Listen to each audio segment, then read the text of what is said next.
noches. Creo que a muchos no los he podido saludar. Es que estaba ya chineando una vez que se durmió justo a la hora de empezar. Entonces, buenas noches, qué gusto saludarlos, qué gusto verlos.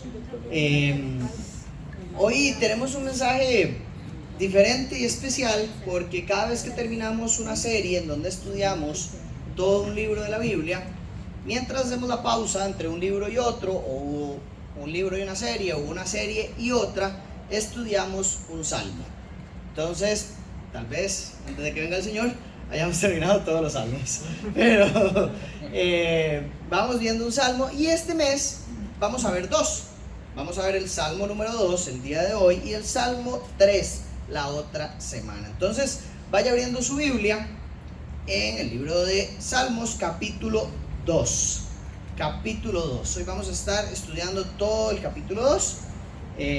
La ventaja es que algunos son cortitos, entonces podemos verlos completos. Hay otros muy largos que probablemente no los vayamos a ver completos, pero vamos a estar estudiando estos salmos. Quiero hacer una pregunta, quiz.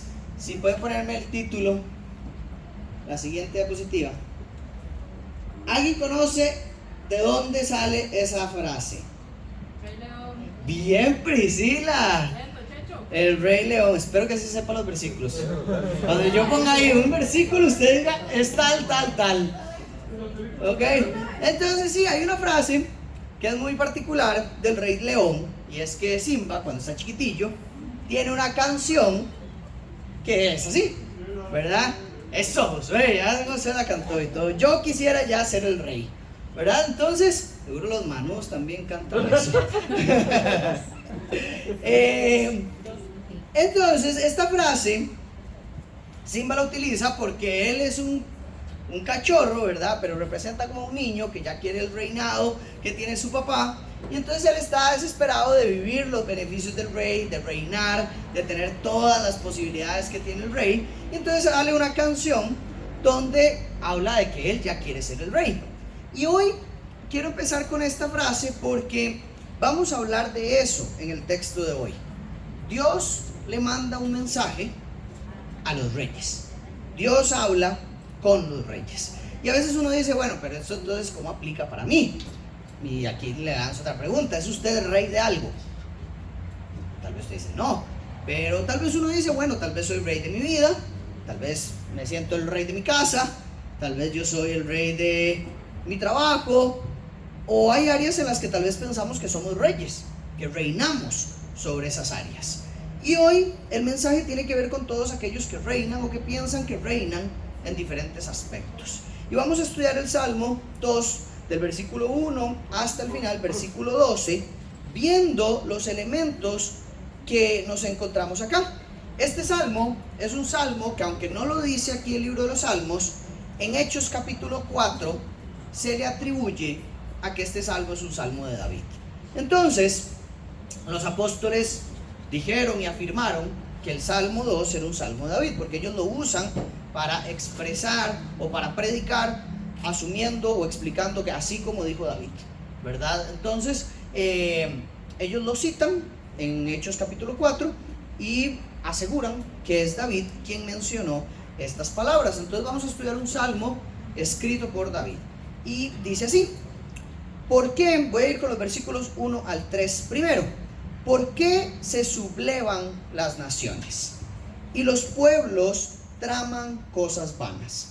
Se levantan los reyes de la tierra y los gobernantes traman unidos contra el Señor y contra su ungido, diciendo, rompamos sus cadenas y echemos de nosotros sus cuerdas. Aquí aparece una palabra interesante, Domingo, que es sublevan, ¿verdad? Dice, ¿por qué se sublevan los pueblos?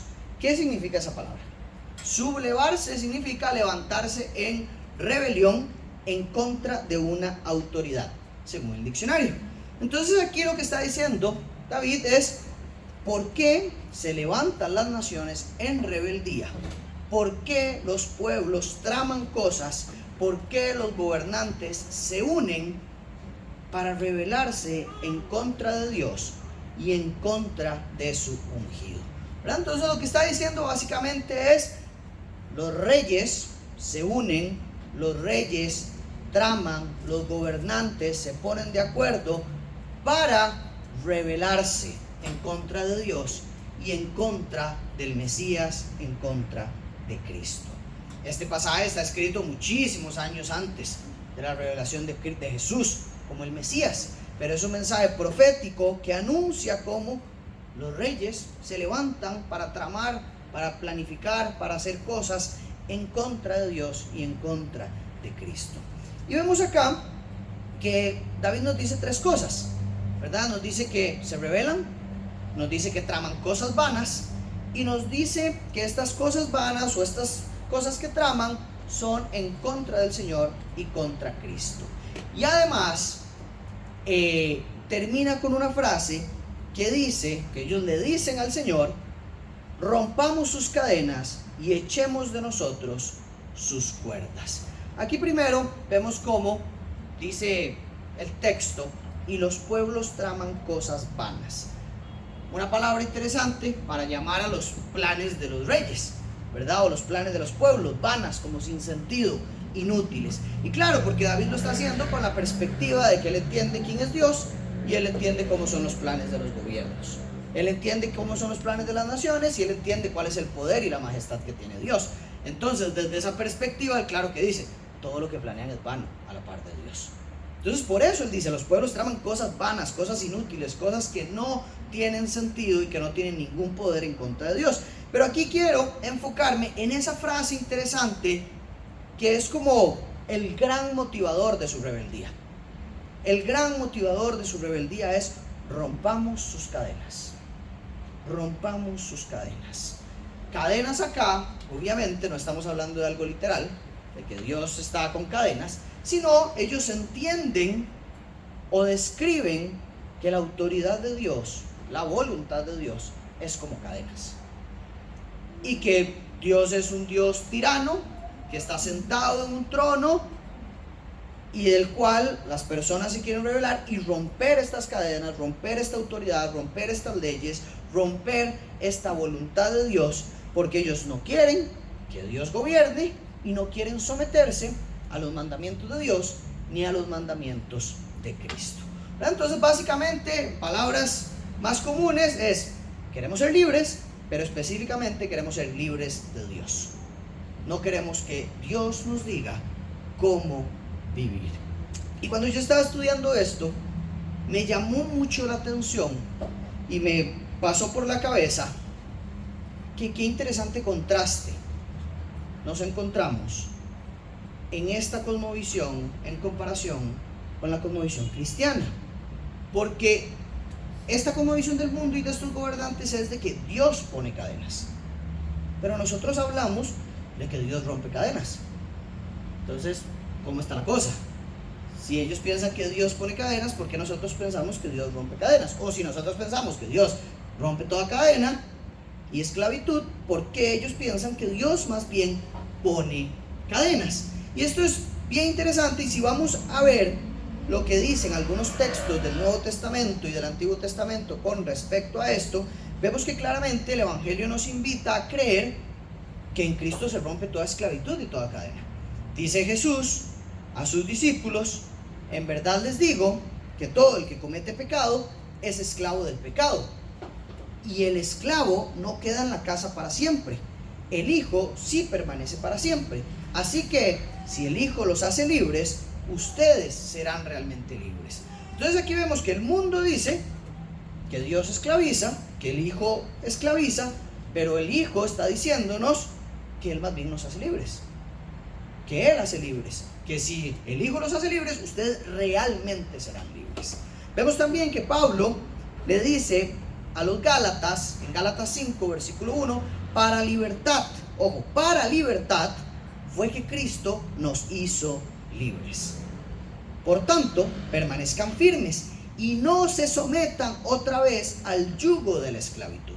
Entonces aquí vemos que Pablo está planteando que en Cristo está la libertad y que antes estaban en esclavitud, y les está diciendo: manténganse firmes para que no vuelvan a lo que antes eran, que eran esclavos, que estaban en un yugo de esclavitud. Entonces no regresen a eso, sino permanezcan firmes, porque en esa firmeza en Cristo está la verdadera libertad. Y también podemos encontrar un texto del Antiguo Testamento, y puede haber muchos más, que yo quise tener estas tres referencias, pero dice: el Espíritu del Señor, Dios, está sobre mí, porque me ha ungido el Señor para traer buenas nuevas a los afligidos, me ha enviado para vendar a los quebrantados de corazón, para proclamar libertad a los cautivos y liberación a los prisioneros. Y cuando vemos que Jesús en la sinagoga declara que este texto se trata de él, nos damos cuenta que la libertad a los cautivos y la liberación de los prisioneros no era una cuestión de sacar a las personas de las cárceles, sino era de traer una libertad espiritual y una libertad eterna a los cautivos. ¿De qué? De lo que venía Jesús diciendo, que mencioné antes: si el Hijo los hace libres, ustedes serán realmente libres. Entonces, tenemos aquí dos caras de una moneda. El mundo que dice que Dios esclaviza, que Dios más bien encadena, y Jesucristo que dice que Él da la verdadera libertad, que Él da la verdadera libertad. Y aquí yo creo que esto uno lo podría resumir fácilmente en: ¿qué lado de la moneda cree usted? ¿Qué lado de la moneda escoge usted? ¿Qué lado de la moneda quiere creer? Yo creo que Jesús me hace verdaderamente libre, me da realmente libertad, o yo creo por el contrario que Jesús me esclaviza, que Jesús me ata, que Jesús me hace sentirme como que yo soy esclavo de algo, que no me da una verdadera libertad.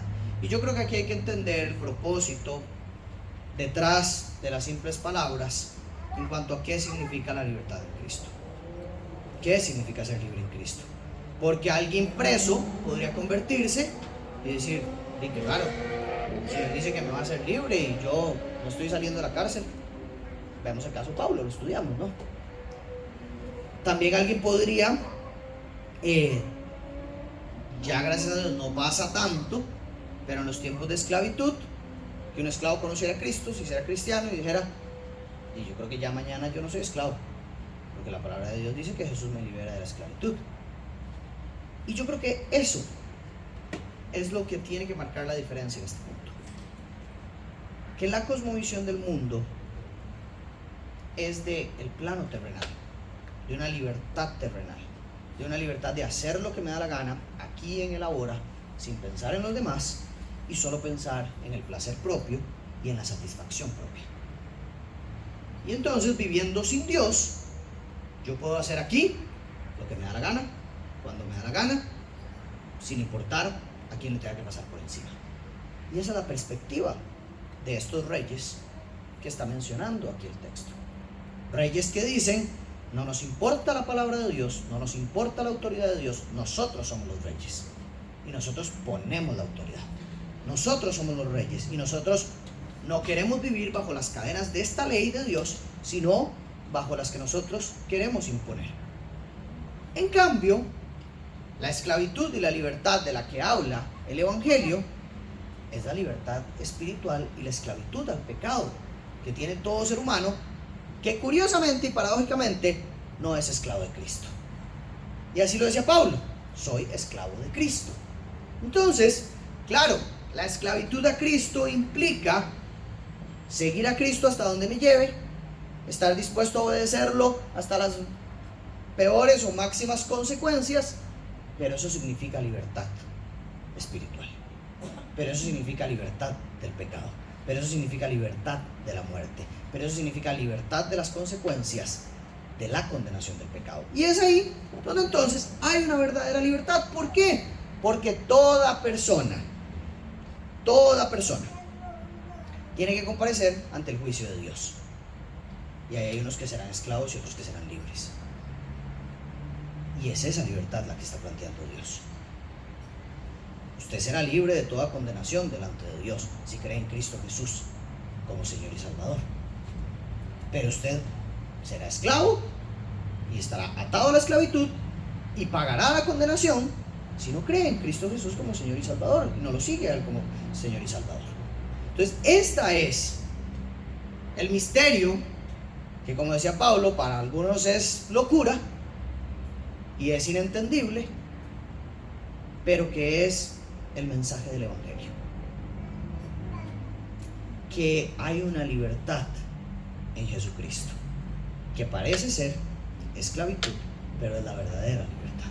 Entonces aquí vemos que lo que plantea el salmista es: estos reyes quieren rebelarse en contra de Dios y viven creyendo que son libres, pero en realidad son esclavos. Y en esa supuesta libertad que tienen, atentan contra los planes de Dios y desafían los planes de Dios.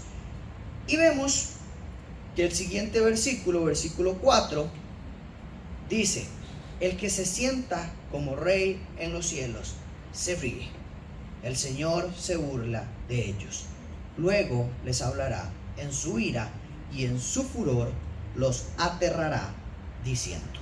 Y antes de leer lo que dice, hago una pequeña pausa. Imagínense la escena: los reyes atrevidos desafían a Dios, y dice el texto: Dios está sentado en el trono. Escucha esas burlas, escucha esa audacia de ir en contra de los planes de Dios, pero el Señor se ríe de eso. Y después dice el versículo 15: les hablará en su ira y en su furor los aterrará diciendo. Este es el Dios en el que nosotros creemos.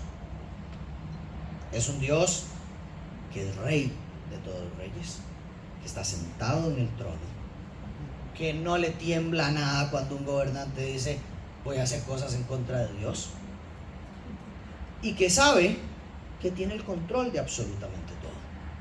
Y vean qué dice. A mí me llama mucho la atención esa frase, porque uno dice: luego les hablará en su ira y en su furor los aterrará diciendo. Y ahí uno dice: ¿qué les dirá Dios enojado? Antes de ir a ver el texto, si ya usted lo vio, ya sabe qué dice. Pero antes de entrar ahí uno dice: ¿qué les dirá Dios? Póngase usted en ese lugar. ¿Qué les diría Dios? ¿Qué le diría usted a esos reyes que se ponen delante de Dios? ¿Qué es lo que usted les diría? Como: no sean necios, o no molesten, o los voy a matar si siguen así de necios. No sé qué les dirá, pero vean qué interesante, porque Dios lo que les dice, versículo 6, y les dice algo que es aterrador, según David. Y vean lo que dice: pero yo mismo, o sea, Dios mismo, he consagrado a mi rey sobre Sión, mi santo monte. Ciertamente anunciaré el decreto del Señor, que me dijo: mi hijo eres tú, yo te he engendrado hoy. Pídeme y te daré las naciones como herencia tuya, y como posesión tuya los confines de la tierra. Tú los quebrantarás con vara de hierro, los desmenuzarás como vaso de alfarero. Dios le está diciendo a todos los gobernantes: ay, papitos. Y les da por donde más les duele, poniendo un rey sobre ellos y diciendo: yo mismo voy a poner el rey sobre todas las naciones. Es un reino por encima del de ustedes, un rey que será soberano absolutamente, y que además le daré todas las naciones, le daré los confines de la tierra, y finalmente le dice: los quebrantarás con vara de hierro, los desmenuzarás como vaso de alfarero. El Señor le está diciendo a los reyes: el rey que yo voy a poner los destrozará. El rey que yo voy a poner está muy por encima de ustedes, tiene autoridad sobre todos los lugares que ustedes nunca van a poder, nunca han podido y jamás tendrán autoridad. Y este rey la tendrá, y además los va a despedazar con vara de hierro y los va a desmenuzar como vaso de alfarero. Está diciendo que con un vasito de alfarero usted lo tira, se quiebra. Eso hará este rey con todas las autoridades que se rebelan en contra de Dios. Y es muy poderoso lo que dice aquí el salmista, pero si usted quiere darse cuenta de cómo será ese final, usted puede ir a Apocalipsis, porque lo que está pasando aquí, Juan lo ve en una visión y ve el momento en donde Jesús acaba con todos los reyes. Y se lo leo. Dice Apocalipsis 19, del 11 al 21. Juan está viendo esto y relatándolo. Dice: vi el cielo abierto y apareció un caballo blanco. El que lo montaba se llama Fiel y Verdadero. Con justicia juzga y hace la guerra. Sus ojos son una llama de fuego, y sobre su cabeza hay muchas diademas. Tiene un nombre escrito que nadie conoce sino Él. Está vestido de un manto empapado en sangre y su nombre es el Verbo de Dios, o sea, es Jesús. Los ejércitos que están en los cielos, vestidos de lino fino, blanco y limpio, los seguían sobre caballos blancos. De su boca sale una espada afilada para herir con ella las naciones, y las regirá con vara de hierro. Él mismo pisa el lagar del vino del furor de la ira de Dios Todopoderoso. En su manto y en su muslo tiene un nombre escrito: Rey de Reyes y Señor de Señores. Vi a un ángel que estaba de pie en el sol. Clamó a gran voz diciendo a todas las aves que vuelan en medio del cielo: vengan, congréguense para la gran cena de Dios, para que coman carne de reyes, carne de comandantes, carne de poderosos, carne de caballos y de sus jinetes, y carne de todos los hombres, libres y esclavos, pequeños y grandes. Entonces vi a la bestia, a los reyes de la tierra y a sus ejércitos reunidos para hacer guerra contra aquel que iba montado en el caballo blanco y contra su ejército. Y la bestia fue apresada junto con el falso profeta que hacía señales en su presencia, con las cuales engañaba a los que habían recibido la marca de la bestia y a los que adoraban a su imagen. Los dos fueron arrojados vivos al lago de fuego que arde con azufre. Los demás fueron muertos con la espada que salía de la boca de aquel que montaba el caballo, y todas las aves se saciaron de sus carnes. ¡Qué linda respuesta! Le da el Señor a los reyes que se rebelan contra Él. No es jugando lo que Dios les dice, no es jugando lo que les espera, no es jugando las consecuencias finales de todo aquel que se rebela en contra de Dios. Usted sabe, tener el poder de decir que cualquier rey de esta tierra va a ser carne de aves porque Dios lo va a matar así. Ese es el poder del que está hablando Dios. Ese es el poder del que está hablando de este rey que Dios pondrá. Y es muy interesante porque aquí vemos que está hablando del mismo hombre, del mismo rey, porque nos habla de algunos detalles como regir con vara de hierro, ¿verdad? Y además hay una frase que es poderosísima, que es que dice: en su muslo tiene un nombre escrito: Rey de Reyes y Señor de Señores.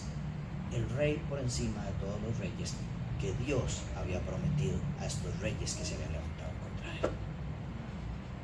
Entonces hoy vemos en el Salmo 2 un texto muy rico y que podríamos estudiar demasiado tiempo, porque es riquísimo ver que hace miles de años el Señor le advirtió a todos los gobernantes que andaban haciendo loco y jugando muy de vivitos, que Él iba a levantar un rey que acabaría con todos estos que están jugando de vivos, que están pensando que son los dioses de esta tierra, que están pensando que son los reyes de reyes y señores de señores, y que piensan que todo lo que hacen no tiene consecuencia alguna.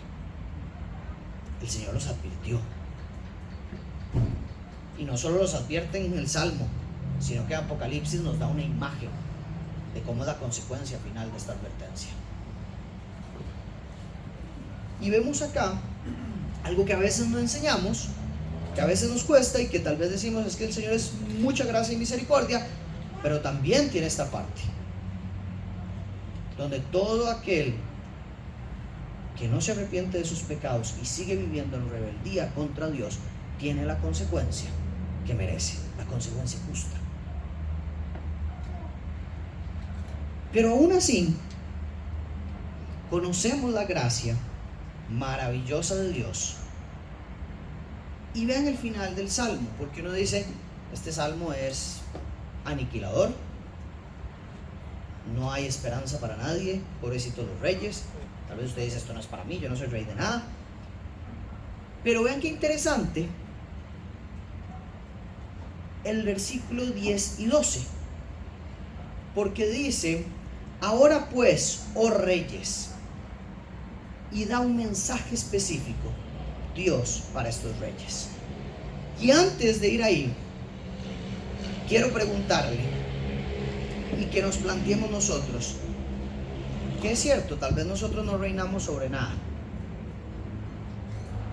pero estoy seguro que en muchas ocasiones nosotros decimos: yo prefiero andar por mi propia voluntad que por la voluntad de Dios. Hay áreas de nuestra vida donde aún nos creemos reyes. Hay áreas de nuestra vida donde tenemos nuestros propios reinados y decimos, esto no me lo toca a nadie. Hay áreas de nuestra vida donde nosotros nos rebelamos en contra de Dios y queremos vivirlos como nosotros creemos, pero no de acuerdo a como Dios dice. Y que decimos, tal vez no así, literal, porque todos decimos que Cristo es nuestra prioridad, que lo amamos, que lo servimos, que lo obedecemos, pero si hay áreas en nuestra vida que decimos, no queremos que Él nos diga cómo se vive. No queremos que Él nos diga cómo se vive. No queremos que Él nos diga cómo se vive el matrimonio. Y ahí lo llevamos a palos. No queremos que Él nos diga cómo se viven las finanzas. Y ahí andamos endeudaditos, que no nos da para fin de mes. No queremos que Él nos diga cómo se vive la crianza. Y entonces ahí estamos generando heridas en nuestros hijos y haciendo la experiencia de paternidad mucho más fea de lo que debería ser. Ahí andamos nosotros diciendo al Señor, yo creo que yo sé las respuestas y sé cómo hacer esto y no necesito de Dios para resolverlo. Y tenemos que poner un alto. Porque así como los reyes de la tierra se levantan en contra de Él y tienen su consecuencia, nosotros tenemos nuestras consecuencias por rebelarnos en contra de Dios y hacer lo que nos da la gana. Ninguno de nosotros es rey de su propia vida. Todos los que creemos en Cristo y nos hemos rendido ante Cristo, estamos diciendo constantemente, en cada decisión, en cada cosa que hacemos, Dios, eres mi rey, eres mi Señor, eres mi amo y vivo como quieres que vivas. Esa es la voluntad de Dios para nuestras vidas.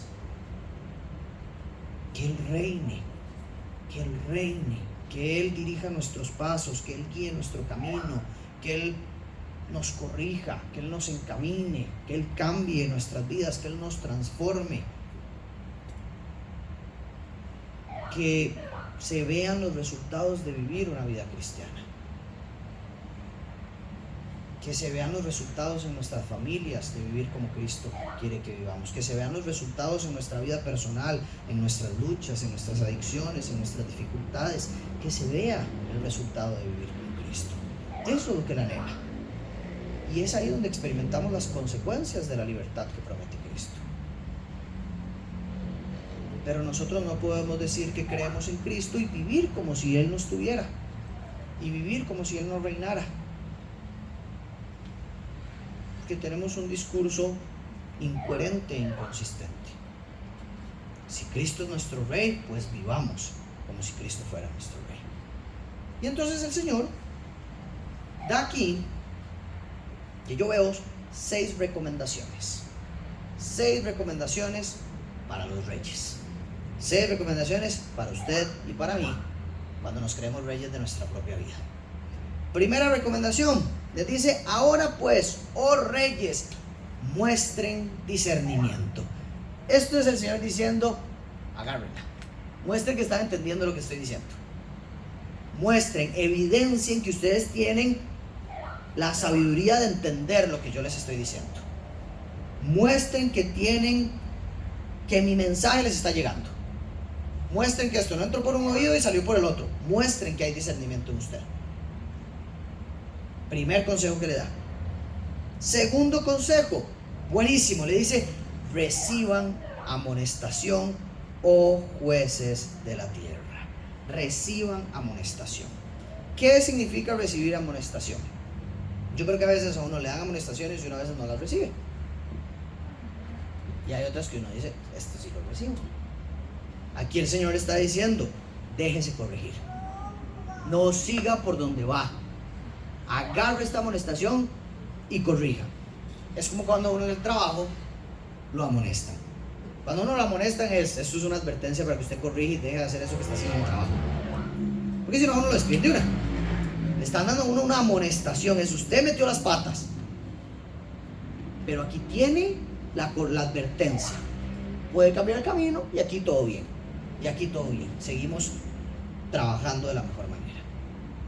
Reciba esa corrección. ¿Cuántas veces a uno le dan una corrección y usted se enoja más, se pone a la defensiva, no acepta la corrección, se pelea, se justifica, busca excusas, pero no recibe esta amonestación. Yo creo que cuando uno le dicen déjese corregir, esto requiere de mucha humildad, requiere de humildad. Y aquí el Señor está diciendo a los reyes de la tierra: no sea orgulloso y no ponga su orgullo por encima de la corrección que le está presentando el Señor. Le va a ir mejor a usted dejando el orgullo y recibiendo el amor de Cristo y lo que tiene Cristo para usted, que siguiendo poniendo su orgullo y su nombre en primer lugar. Muchas ocasiones uno pierde relaciones, pierde tiempo, pierde ministerio, pierde un montón de cosas por orgullo. Porque no quiero que sepan que esto me pasó. No quiero que se den cuenta de que esto fue lo que hice. No quiero que me corrijan. No quiero que me amonesten. No quiero que me digan lo que hice mal.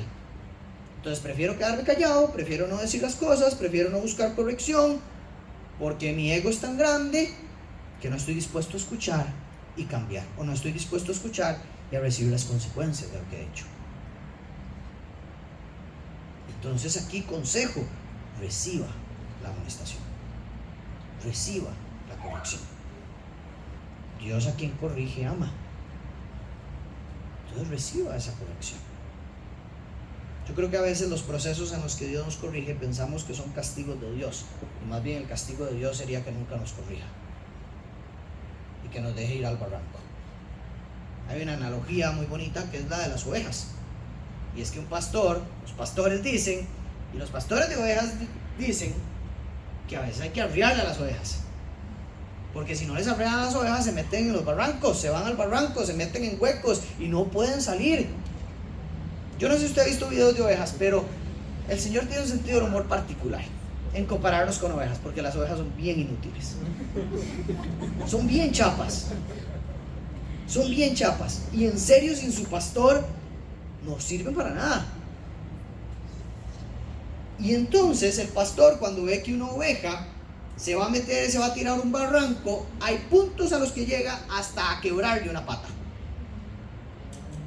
Un pastor le quiebra una pata a su oveja para que su oveja no camine y no se mate, porque es necia y todo el tiempo se va a tirar al barranco.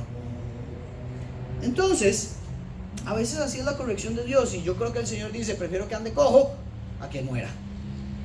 Y así lo decía Jesús: mejor saques el ojo. Es mejor entrar al reino de Dios sin un ojo que no entrar. Mejor córtese la mano. Es mejor entrar al reino de Dios sin una mano que no entrar. Entonces reciba esta amonestación, reciba la corrección del Señor.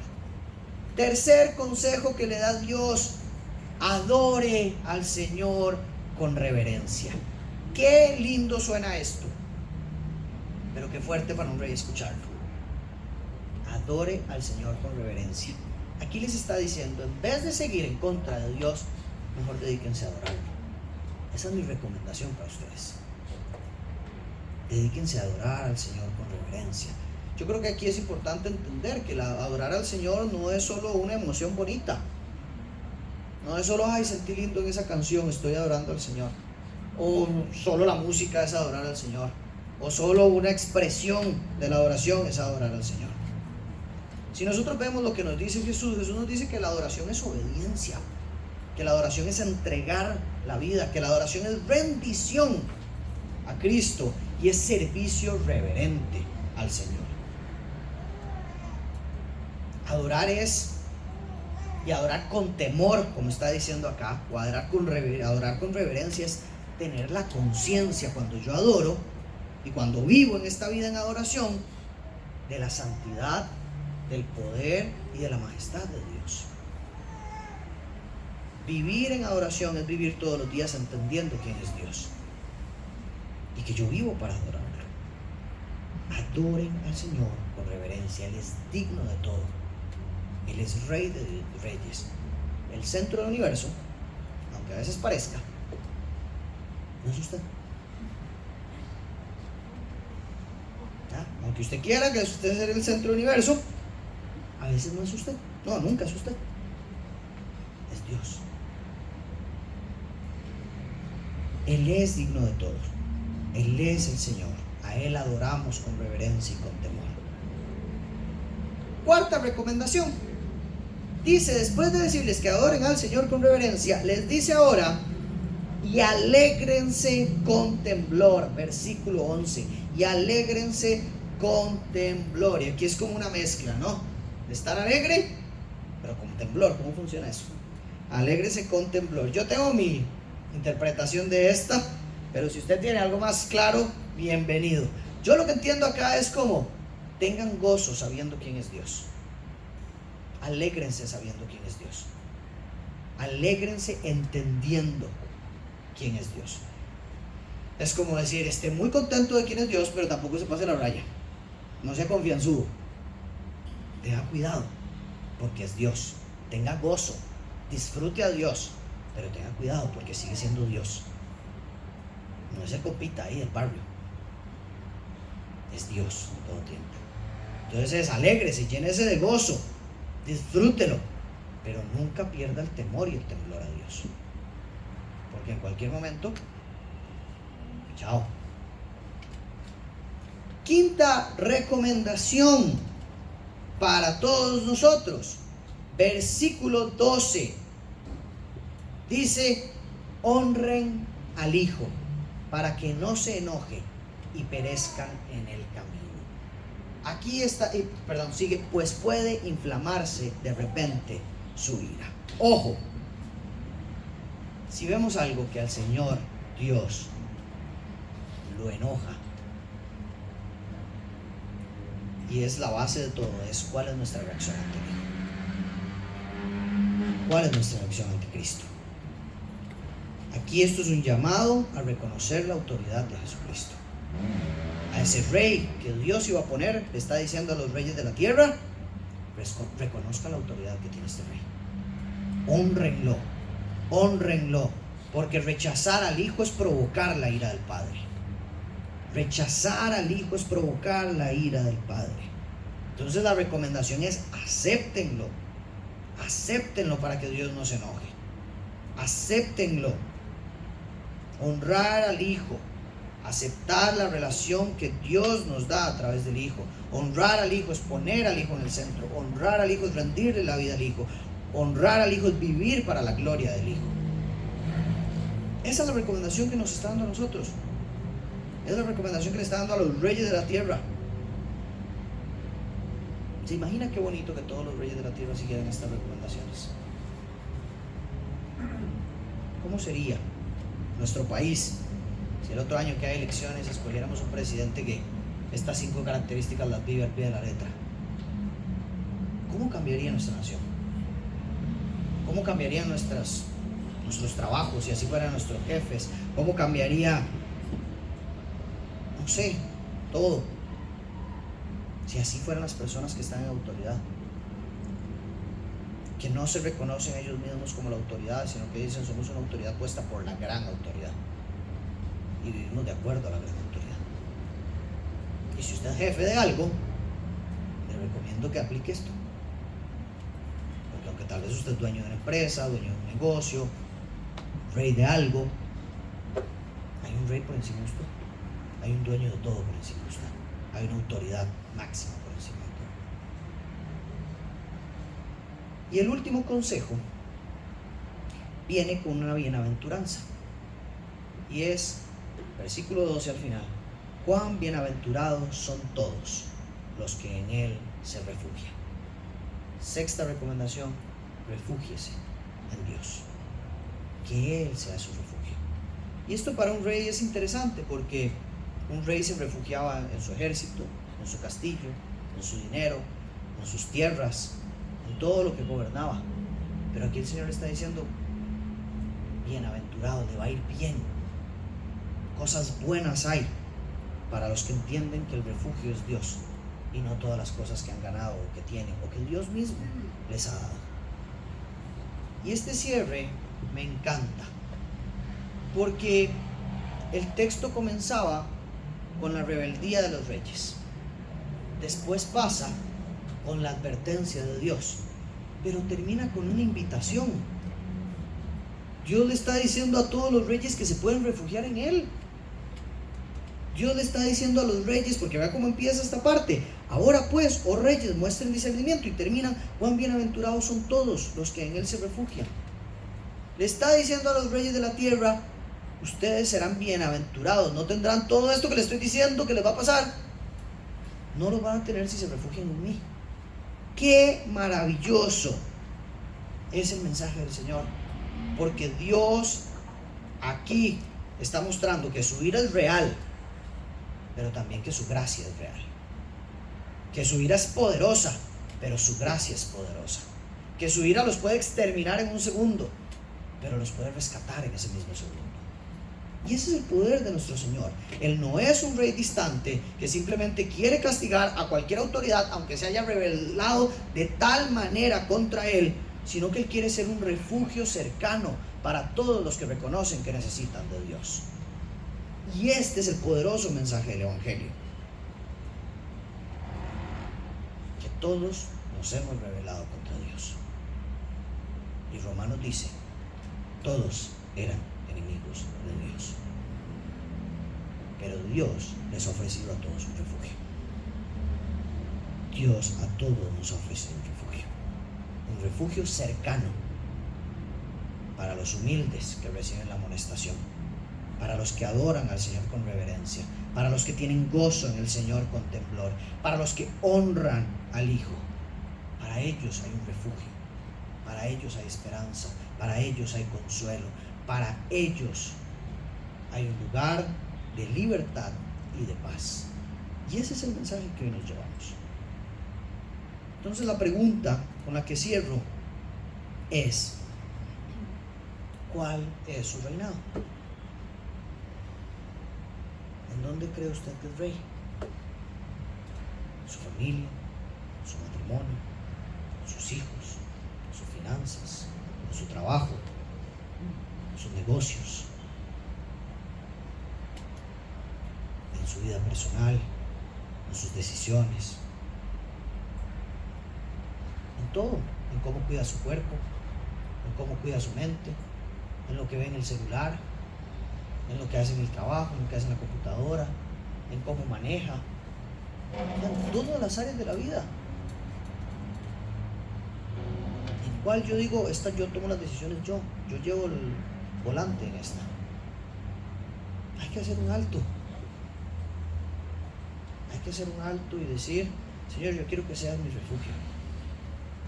Y quiero que todas estas cosas en las que a veces yo me creo rey, seas el centro de la adoración.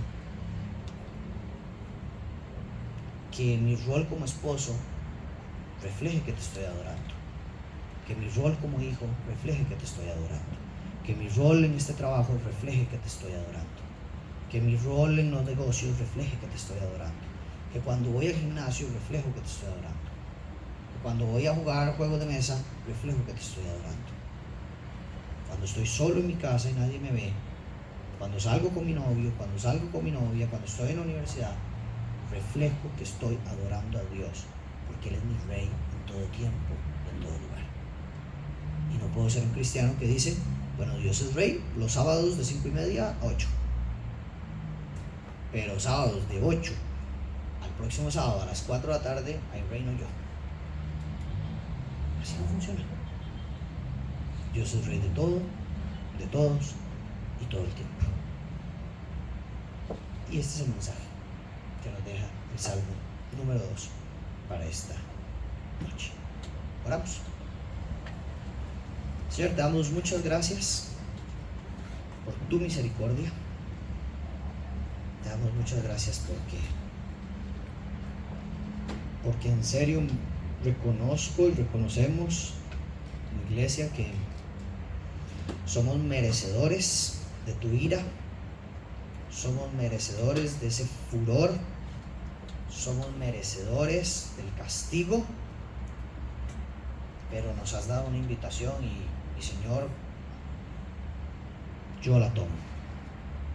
Yo la tomo desde el día en que la tomé por primera vez y la tomo todos los días de mi vida.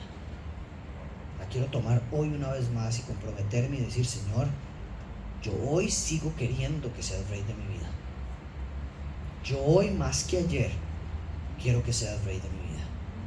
Yo hoy Quiero que sigas reinando en áreas donde tienes que reinar, así como has ido reinando en áreas que de a poco he podido ir entregando gracias a tu Espíritu Santo. Señor, quiero seguir entregando áreas de mi vida. Quiero que sigas reinando. Quiero que sigas gobernando. Quiero entregarte todo, Señor. Señor, si hay alguna decisión que no te he entregado, si hay algún área de mi vida que no te he entregado, si hay algún compromiso que no te he entregado, si hay alguna meta que no te he entregado, algún sueño que no te he entregado, algo en mi familia que no te he entregado, Señor, hoy te lo entrego, Señor. Hoy te digo, mis hijos te pertenecen, mi casa te pertenece, mi matrimonio te pertenece, mi vida como esposo te pertenece, mis decisiones como esposo te pertenecen, mi trato como esposo te pertenece, mi respeto hacia mis padres te pertenece, la forma en la que voy a honrar a mis padres te pertenece, la forma en la que trato a mis amigos te pertenece, la forma en la que administro mi dinero te pertenece, la forma en la que vivo mi sexualidad te pertenece. Señor, todo, de verdad, hoy todo te lo entrego para que te pertenezca como corresponde, Señor. Arregla el camino y hazme libre de toda esclavitud en la que yo me he metido. Quítame el orgullo, Señor, para reconocer mis fallas y recibir la amonestación y la corrección con gracia, sabiendo que cuando un papá me corrige, cuando una esposa me corrige, cuando un hijo me corrige, cuando un hermano me corrige, es tu misericordia ahí presente, queriendo que no siga el mismo camino por el que estoy caminando. Te pido, Señor, tu bendición para todos nosotros que hoy decidimos refugiarnos en ti, encontrar refugio en ti, Señor Jesús. Gracias por estar con nosotros. Gracias por invitarnos a estar en tu casa. Gracias por darnos la posibilidad de ser llamados tus hijos. En el nombre poderoso de Jesús, a quien honramos, glorificamos y exaltamos.